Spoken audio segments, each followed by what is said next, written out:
अंधेरी रात में रात की कालिमा के साथ एक काला बजट पास हो गया। ये खतरे की घंटी है सारे धर्मों के लिए, उनके न्यास के लिए, कि इन्होंने तो कहा हमने धर्म के आधार पे नहीं किया है ना। प्रॉपर्टी तो हिंदुओं के पास भी है न्यास में, प्रॉपर्टी तो सिखों के पास भी है, प्रॉपर्टी तो धार्मिक संस्थान जो जैनियों के हैं या तमाम ऐसे धर्म हैं, संप्रदाय हैं उनके पास, तो क्या अब उनकी भी संपत्ति छीनी जाएगी और संपत्ति छीनकर अपने बड़े मित्रों के हवाले की जाएगी? अगर नजर संपत्ति पे है तो लूट लिया सार्वजनिक उद्यम, लूट लिया सार्वजनिक उद्योग, पब्लिक अंडरटेकिंग, अब धार्मिक संपत्तियों की बारी है। जिस आंकड़े से बिल पास ये कानून बन जाएगा, राज्यसभा में क्या रणनीति आप लोगों की? राज्यसभा में पारित नहीं हो पाएगा जैसी संभावना लग रही, क्योंकि लोग इंतजार कर रहे थे लोकसभा का।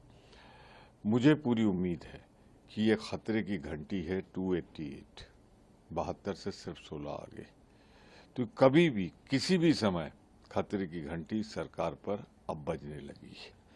जहां तक राज्यसभा का सवाल है, हम पुरजोर पूरी ताकत के साथ विरोध करेंगे, क्योंकि इसमें सरकार की नीति और नीयत दोनों खराब है। लेकिन विपक्ष ने जिस तरीके से बिल का विरोध किया, गृह मंत्री अमित शाह ने किया, कि लगता है विपक्ष जो है वो देश को तोड़ देंगे, मतलब दो देश तोड़ने की मंशा है आप लोगों की। देश तोड़ने का इतिहास उठा के देख लें, आजादी के पहले से आज तक थोक व्यापारी अगर कोई है तो Bharatiya Janata party, whole cell agents, उन्होंने हर कदम ऐसे उठाए जिससे देश टूटे। कांग्रेस पार्टी ने बलिदान दिया है आजादी के पहले और आजादी के बाद दो प्रधानमंत्रियों का, देश टूटने न पाए। भाजपा तो चाहती है देश टूटे, पर हम इंडिया गठबंधन के लोग किसी कीमत तक लड़ेंगे और भारत माता को टूटने नहीं देंगे, चाहे जितनी कोशिश भाजपा कर ले। गुपचुप तरीके से भारतवासी है, इसके दो नुकसान। इतिहास याद करिए, अंग्रेजों ने ऐसी लगान लगाया था भारतीयों पे, उसी तरह की लगान अमेरिका ने लगा दी। मोदी जी के सबसे प्यारे दोस्त ने, जिनको लिए नारा लगाने पहुंच गए थे अगली सरकार ट्रंप सरकार, तो मोदी जी बताएं, अभी हमारा वो दर्द भरा नहीं था कि हाथ में हथकड़ी पैरों में बेड़ी डाल के हमारे भारतवासी लाए गए हिंदुस्तान।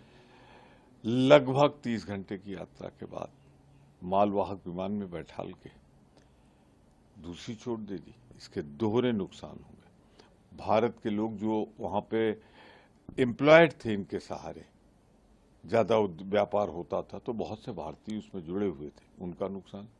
और अब भारतीय उत्पाद की बिक्री अमेरिका में महंगी हो जाएगी, कंपटीशन में हम न चल पाएंगे। तो आज भारत को एक गहरी चोट ट्रंप के अमेरिका ने दे दी है।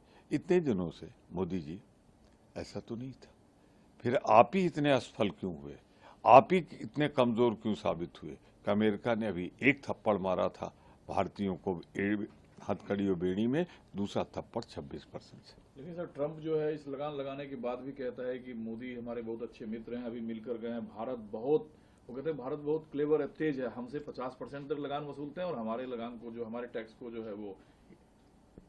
मोदी दोस्त है, तो यानी कि मोदी जी ने सहमत दे दी थी, तो बड़ा गलत हुआ। मोदी जी, ट्रंप क्या बोल रहा है आप बताइए, कि आप दोस्ती में दे आए ये देश को इतना बड़ा चोट, या मोदी ने लगा दिया है?